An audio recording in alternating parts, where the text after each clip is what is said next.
प्रश्न कहता है, पहला प्रश्न है कि गर्म शुष्क दिनों में कूलर अधिक ठंडा क्यों करता है।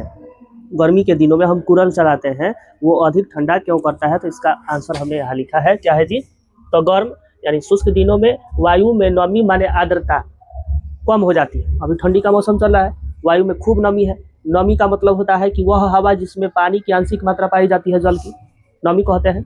अच्छा, तो गर्मी के दिनों में ऐसा क्या होता है, तो हवाएं शुष्क होती हैं, गर्म होती हैं, उसमें नमी की मात्रा, जल की मात्रा नहीं रहती है गर्मी के दिनों में, तथा तापमान अधिक होता है। गर्मी के दिनों में तापमान अधिक होता है, जिसके कारण वाष्पीकरण की दर बढ़ जाती है। मतलब वाष्पीकरण गर्मी के दिनों में तेजी से होता है, समझे। क्योंकि तापमान बढ़ने तथा आर्द्रता घटने पर वाष्पीकरण की दर भी बढ़ जाती है, में वृद्धि हो जाता है। यही बात बताया हमने, पढ़ा है कि तापमान बढ़ने तथा आर्द्रता घटने पर, मतलब नमी घटने पर वाष्पीकरण तेजी से होता है। वही बात बताया कि वृद्धि हो जाती है। तथा हम जानते हैं कि वाष्पीकरण से शीतलता उत्पन्न होता है।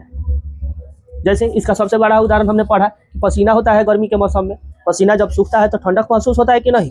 उसी तरह से जहाँ कहीं से भी वाष्पीकरण होता है वहाँ शीतलता उत्पन्न होता है।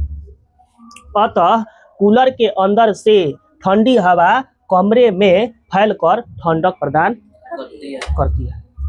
प्रश्न संख्या 2, गर्मियों में घड़े का जल ठंडा क्यों होता है।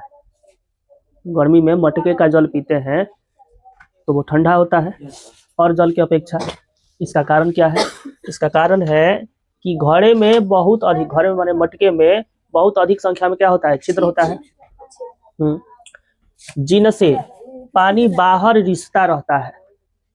रिसाव करना मतलब आंशिक रूप से घड़े से मटके के ऊपर पानी आता रहता है, तथा इसका वाष्पीकरण हो जाता है, उस बाहर आए हुए पानी का वाष्पीकरण हो जाता है।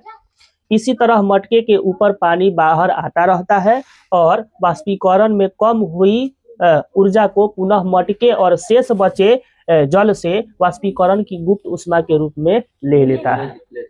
वाष्पीकरण की गुप्त ऊष्मा बताए हैं। वाष्पीकरण के दौरान तब तक उसका तापमान अधिक नहीं होता है जब तक उसके सभी कण मूल रूप से उनको ऊर्जा नहीं मिल जाती है, मुक्त उड़ नहीं जाते हैं। हाँ, जब तक पूरे कणों को उतनी गर्मी नहीं मिल जाती है जितने में वो मुक्त रूप से विचरित करने लग जाए, तब तक उसकी तापमान क्या होती है, सीमित होती है, बढ़ती नहीं है। उसी को उसका गुप्त ऊष्मा या फिर प्रसुप्त ऊष्मा कहते हैं। अब चूंकि घड़े एवं जल से ऊष्मा अवशोषित होती है तथा वाष्पीकरण भी होता है, इसलिए मटके यानी घड़े का जल जो होता है वो ठंडा रहता है, अभी ठंडा हो जाता है। समझ गए। एसीटोन, पेट्रोल या इत्र डालने पर हमारी हथेली ठंडी क्यों हो जाती है। आप डाल करके देखोगे तो वहाँ पर में शीतलता महसूस होता है, ठंडा महसूस होता है। तो ऐसा क्यों होता है, पाठ में हमने पढ़ा कि इसका कारण है कि उसके वाष्पीकरण होने का। तो यहाँ पर हम लिखेंगे कि एसीटोन, पेट्रोल, इत्र डालने पर हमारी हथेली इसलिए ठंडी हो जाती है क्योंकि उसके कण, किसके कण, पेट्रोल, इत्र इत्यादि के कण हथेली या उसके आसपास से ऊर्जा प्राप्त कर लेते हैं और वाष्पीकृत हो जाते हैं।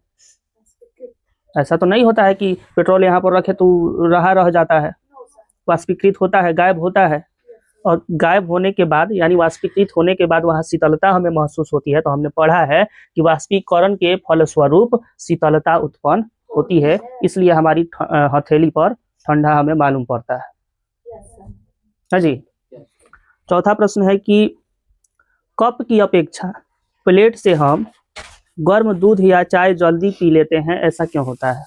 ठीक है, तो वाष्पीकरण वाले टॉपिक में ही हमने पढ़ा है कि जितना ज्यादा सतही क्षेत्रफल होगा उस पदार्थ का उतना ही जल्दी वाष्पीकरण होगा। ठीक है, तो इसका मतलब ऐसे लिखेंगे कि ऐसा इसलिए होता है क्योंकि प्लेट की सतह का क्षेत्रफल कप की सतह की क्षेत्रफल से अधिक होता है। जितना अधिक सतही क्षेत्रफल होगा वाष्पीकरण उतनी ही जल्दी होता है, जिससे दूध या चाय जल्दी ठंडी हो जाती है। इस तरह हम प्लेट से दूध या चाय कप की अपेक्षा जल्दी पी लेते हैं। इसका मतलब आप यही समझे कि सतही क्षेत्रफल बढ़ने पर वाष्पीकरण का दर बढ़ जाता है। और आप जानते हैं कि सतही क्षेत्रफल कप में कम मिलता है और प्लेट में अधिक मिलता है। यही कारण है कि प्लेट में रखा हुआ दूध हो, चाय हो या फिर कोई अन्य गर्म पदार्थ हो, जल्दी ठंडा हो जाता है। समझ गए।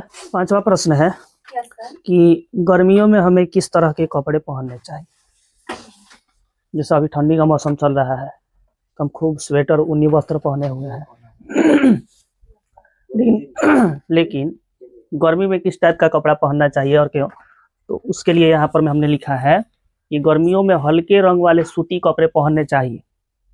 ठीक है, हल्के रंग वाले कपड़े उष्मा अवशोषित यानी ऑब्जर्व नहीं करते। हल्के रंग वाले जो कपड़े होते हैं वे अपने अंदर उष्मा को नहीं अवशोषित करते हैं। ठीक है, तथा सूती कपड़ों में छिद्र होते हैं जिसमें पसीना अवशोषित हो जाते हैं और वाष्पीकरण तेजी से होता है। पसीना अवशोषित हो जाते हैं मतलब उसमें पसीना सोख लिया जाता है उस सूती कपड़े के द्वारा। हमारे शरीर पर, त्वचा पर जो भी पसीना आता है उस पसीने को उस वस्त्र द्वारा, किसके, सूती कपड़े के द्वारा सोख लिया जाता है, अवशोषित कर लिया जाता है। ठीक है, इस क्रिया में हमारी त्वचा से वाष्पीकरण की गुप्त उष्मा ली जाती है। इस तरह त्वचा से उष्मा निकलने के कारण ठंडक एवं आरामदायक महसूस होता है। कहने का मतलब है कि हल्के रंग के कपड़े जो होते हैं वे उष्मा अवशोषित नहीं करते हैं, सोखते नहीं है। कहने का मतलब है कि, हाँ सुनिए, कहने का मतलब है कि गर्मी में तेज धूप निकलता है, धूप में अगर हम हल्के रंग के कपड़े पहन करके निकलें तो वे अपने अंदर उष्मा को नहीं सोखते हैं, उस सूरज द्वारा दिया गया उष्मा, समझे। सूती का कपड़ा का काम क्या होता है कि उसमें अधिक छिद्र होता है और हमारे शरीर से जो भी पसीना निकलता है उसको जल्दी अवशोषित कर लेता है, सोख लेता है और उसका वाष्पीकरण हो जाता है। और आप सभी जानते हैं कि वाष्पीकरण के फलस्वरूप ठंडक महसूस होता है, शीतलता उत्पन्न होती है। तो इसीलिए गर्मी के दिनों में सूती का वस्त्र जो है, हल्का कपड़ा जो है, वो आरामदायक महसूस होता है।